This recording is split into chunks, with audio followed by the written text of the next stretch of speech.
Oh, no fear, no doubt, trust in the Lord. Cut away, make your heart restore. Heavy load we carry long, but His light go make us strong. No more running, no disguise. Circumcise your heart, arise. No be strength, no be might. Nice hand, they show the light. Step by step, we hold on tight. Faith go guide us through the night. No wahala, we go there.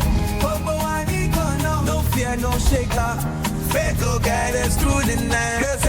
Your diamonds and time. Be net to back over the night. Be yes if you baby vision. Stop okay, meet this rent. No more money, no vision. Keep on a cocaine or what? No more money, that dealer. Keep it so near a man. My bedroom. Oh, Vibekele. No fear, no doubt, trust in the Lord. Cut away, make your heart restore. Heavy load we carry long, but His light go make us strong. No more running, no disguise. Circumcise your heart, arise. No be strength, no be might. Nice hand, they show the light. Step by step, we hold on tight. Faith go guide us through the night. No wahala, we go there. No fear, no shake.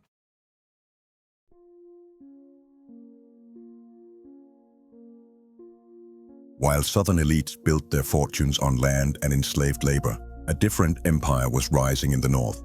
An empire built not in fields, but on ships, trade, and silent partnerships with slavery. The northern colonies would later claim the moral high ground in America's battles over slavery. But the truth is far more complicated. Beneath the surface of northern prosperity lay a brutal truth. Land was handed freely to white settlers by colonial governments, while black people, whether free or enslaved, were excluded from ownership and opportunity. The hidden history of northern wealth begins with who was allowed to own the land and who was not. Massachusetts Bay was the flagship of northern colonial power, but it was not alone. Across New England, in Connecticut, Rhode Island, and New Hampshire, and later in the middle colonies like New York and Pennsylvania, the same system repeated itself. Land handed freely to white settlers, black people excluded from ownership, and an economy deeply tied to the profits of slavery. In this episode, we uncover how the northern elite rose to power, the origin of northern immigration, and its deep economic ties to slavery through trade, shipping, and finance. The Massachusetts Bay Colony, founded in 1630, was no ordinary settlement. It was launched by wealthy Puritan investors under a royal charter, a religious mission tied directly to a commercial enterprise. Unlike the struggling settlers of Jamestown, the Puritan founders of Massachusetts Bay were already successful before they ever crossed the Atlantic. Many were merchants, landowners, shipbuilders, lawyers, and professionals from England's booming economy. They profited from the wool trade, cloth manufacturing, and maritime shipping. They belonged to England's rising middle class, a group wealthy enough to envision a new society, yet still locked out of aristocratic power at home. Faced with religious repression and limited political prospects under King Charles I, they invested their fortunes into a bold new project, the creation of a city on a hill in New England, a place where they could control their destiny, expand their wealth, and build a society in their own image. The Massachusetts Bay Company was, at its core, a corporate enterprise. Its investors expected returns. Land grants were distributed for free to approved settlers, white Puritans who met religious and political conditions. Trade routes were planned. Towns were organized not just around churches, but around commerce. Massachusetts Bay grew rapidly because it was designed to build on planning, investment, and the free distribution of land. The founders of Massachusetts Bay were driven by more than commercial ambition. They were part of the Puritan movement, strict Protestants who believed the Church of England remained too close to Catholicism. Under King Charles I, religious repression deepened as the king supported high church practices and sought to silence Puritan voices. Facing political and religious exile, the Puritan elite sought to build a new society across the Atlantic, one where their religious vision could thrive and where their economic ambitions could take root. Massachusetts Bay was the first major English colony to succeed on a large scale in North America. Where Jamestown in the south had nearly collapsed multiple times from disease, famine, and war, Massachusetts Bay grew rapidly, built on careful planning, a healthy climate, religious unity, and broad land distribution to white settlers. Massachusetts Bay had succeeded where others had failed, but to truly understand how its founders shaped the colony's future, and how they built an economy that would shape the entire northern elite, we need to go back, before their arrival in America, to the origins of the Puritan movement and the roots of their wealth. The Atlantic world had already been reshaped by Spanish and Portuguese expansion. In the 1500s, Spain controlled vast colonial empires in the Americas, while Portugal dominated early Atlantic slave trading routes and coastal Africa. England, though slower to establish its own colonies, found ways to profit. Through fishing the rich cod waters off Newfoundland, illegal trade with Spanish colonies, and state-sanctioned privateering against Spanish treasure fleets. During this period, a rising English merchant class grew wealthy, and many Puritans were among them. Puritan merchants, ship owners, cloth traders, and investors benefited from expanding Atlantic commerce long before England's own colonies matured. Although England's first permanent colonies, Virginia, Bermuda, and Barbados, were not established until the early 1600s, Puritan businessmen were already profiting from Atlantic trade and the emerging Atlantic slave economy. Many Puritans or Puritan-sympathizing merchants backed voyages that preyed on Spanish shipping and later helped finance England's entrance into colonial plantation economies. They were not pirates themselves, but Puritans profited indirectly from privateering, legalized piracy. By the early 1600s, the Puritan merchant class had both the resources and ambition to challenge royal power. Religious repression under King Charles I, combined with heavy taxation, corrupt royal monopolies, and restrictions on trade, fueled growing resentment across England's rising commercial class. Tensions boiled over in 1642. Parliament, heavily backed by Puritans and merchant elites, raised its own armies and openly defied the king. The English Civil War had begun, a brutal struggle between royalists loyal to King Charles I and parliamentarians seeking to reshape England's future. The conflict was not only religious, it was economic, a battle over who would control the wealth of an expanding empire. The old aristocracy tied to divine kingship, or the new merchant and landowning class, rising through commerce and industry. By 1649, the unimaginable happened. King Charles I was captured, put on public trial for treason, and executed. For the first time in European history, a sitting monarch was overthrown by his own people. England briefly became a republic, ruled by Parliament and Puritan generals under Oliver Cromwell. But the Puritan experiment in England would not last. After Oliver Cromwell's death in 1658, the country fell into chaos. In 1660, the monarchy was restored when Charles II, son of the executed king, was invited back to the throne. One of the first acts of the restored monarchy was to erase all traces of the Puritan Republic's constitutional reforms. The return of royal power crushed Puritan political influence in England. Many Puritans, once powerful at home, now looked even more urgently to America as the true refuge for their faith, their fortunes, and their future. The seeds of division were already planted. In America, just as in England, two elite classes would emerge.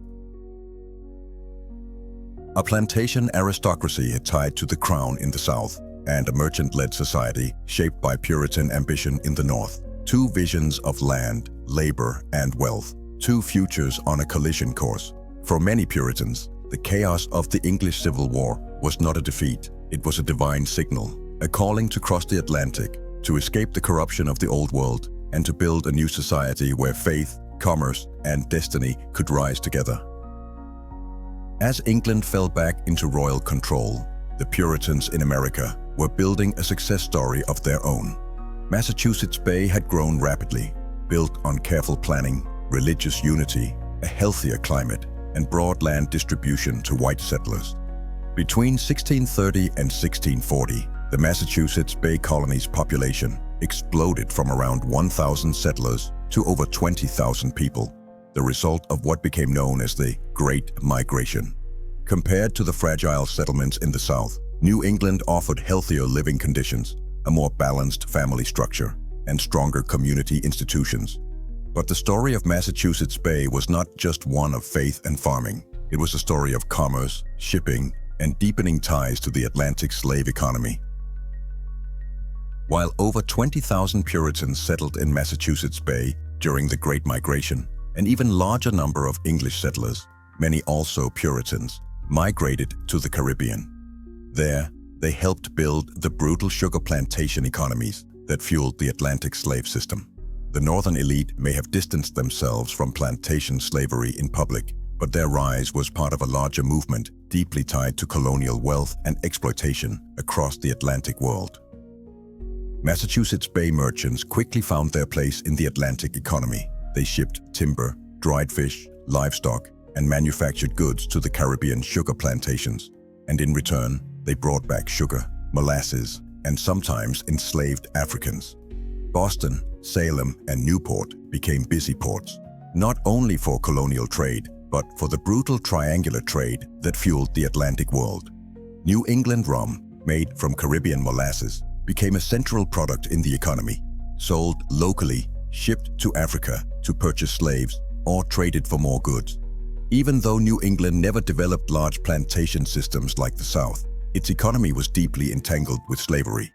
Northern merchants financed voyages, insured slave ships, built vessels for the trade, and supplied plantation economies with food and materials. By the late 1600s, Rhode Island, a small New England colony, had become one of the largest centers of the North American slave trade. Newport alone accounted for a staggering percentage of all American slave voyages in the 18th century. Massachusetts Bay and the broader New England economy were not isolated from slavery. They were part of the same Atlantic system, profiting through shipping, trade, rum production, and financial services. Even as they told themselves a different story of moral superiority, the northern elite was not separate from the foundations of slavery.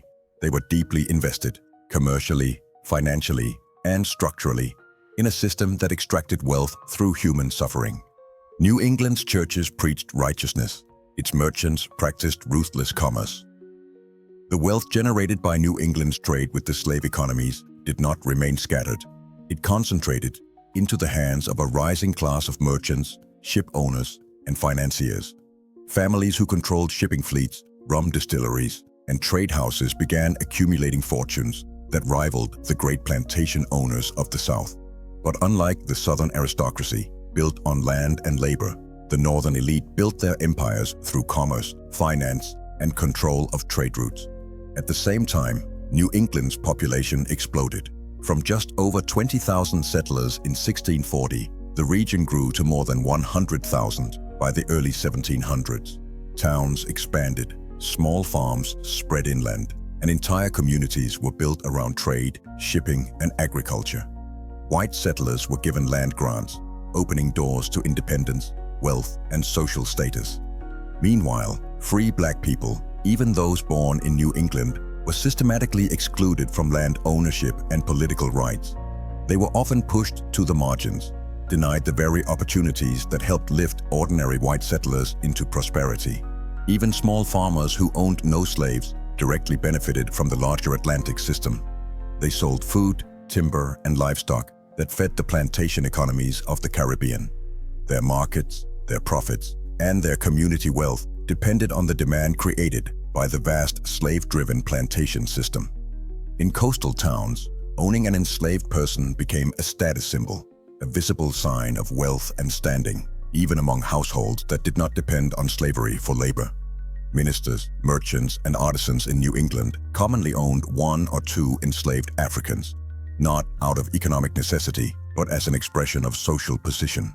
By the early 1700s, New England had produced a new kind of aristocracy, one less visible than the grand plantation mansions of the South, but no less dependent on systems of exclusion and exploitation. The northern elite had risen, quietly, commercially, and with a hand always in the Atlantic economy. In the South, the plantation aristocracy tied poor whites to the defense of slavery through race and social status. In the North, the merchant elite built a different system, offering free land, civic participation, and economic opportunity to white settlers, while systematically excluding free black people. Both systems created loyalty among the white population. Both systems depended on the wealth generated by enslaved labor, directly in the South, indirectly in the North. The Northern elite had claimed the mantle of free labor and moral virtue, but beneath the surface they had built their wealth on the same foundations of exclusion, exploitation, and racial inequality. The story of the Northern elite is not a story of innocence. It is the beginning of the story of how wealth, land, and opportunity were handed to one group, while others were locked out by design. It is a story of how a region that prided itself on free labor quietly built its prosperity on the same system of human suffering it would later condemn. In the North, slavery was not seen. It was shipped, traded, insured, and financed, hidden behind the language of commerce and progress. Beneath the sermons and small towns, a powerful elite was rising, built not on freedom, but on exclusion, and the legacy of that system would shape the nation that followed. Thanks for watching. If you found this video insightful, make sure to like, share, and subscribe to the channel. Your support helps us continue uncovering the hidden truths of history. Let us know your thoughts in the comments, and we'll see you in the next video.